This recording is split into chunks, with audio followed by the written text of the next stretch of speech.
Right, let's get into the front pages of the newspapers on this Friday.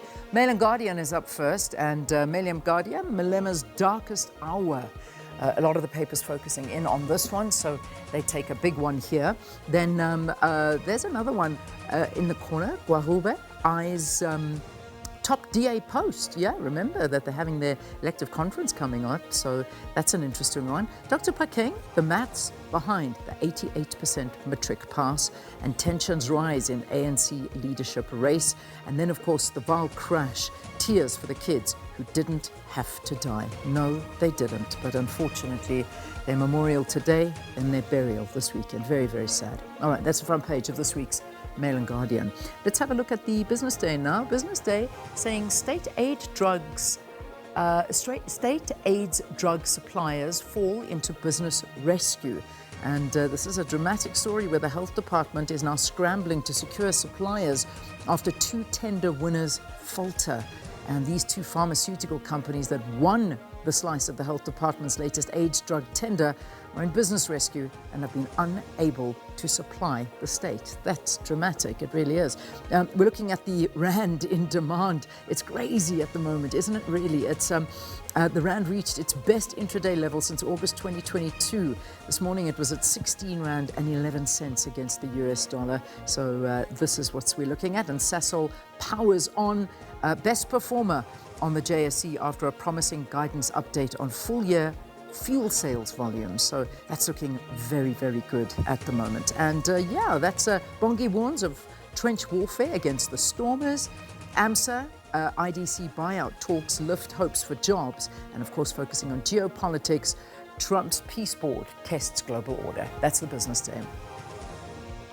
Moving on to the business, I beg your pardon, the Daily Dispatch.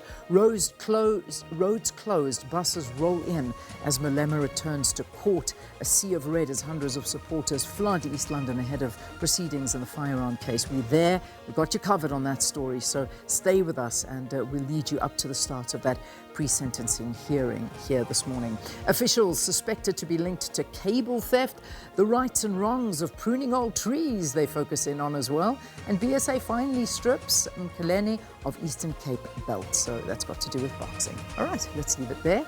We'll move on to The Witness now. Royal show to go ahead as farmers urge to stand together amid FMD crisis. Have you noticed the price of meat, guys? It's insane what we're paying at the moment, and this is all foot and mouth disease. We must focus in on this. We really, really must. So they're also looking at that one. King calls for province to be renamed KwaZulu. So they are focusing on Amabutu during the 147th commemoration of the Battle of Isandlwana at Nkutu yesterday, and he's calling on the name of KwaZulu-Natal to be changed to KwaZulu. Remove Natal. What do you think about that one? So that's one of their big stories there. Disbanded SACP KZN launches scathing attack on national leadership. All right, that's the... wait, hang on, there's a few at the bottom there as well. SCA clears way for auction of Mandela's personal belongings, and Thunderbale Park crash driver drops bail bid. That's The Witness. Cape August. Windey responds to disaster calls. Western Cape Premier Alan Windey calling for a disaster declaration in response to escalating violent crime in the province are receiving urgent attention, but stressed that the authority to declare such a disaster lies with national government only.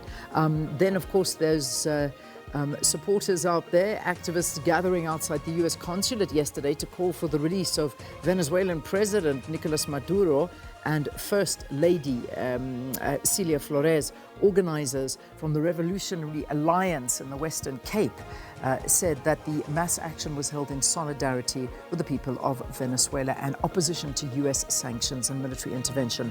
Then emergency funding sought as Western Cape battles devastating fires. That's still very much so a big problem that is raging on there. Kachalia reveals over 3.7 billion spent on VIP security. And that's it. Justa's inspirational debut ignites Stellenbosch opener. That's the Cape Argus. All right, let's have a look at the rest of your newspapers this morning.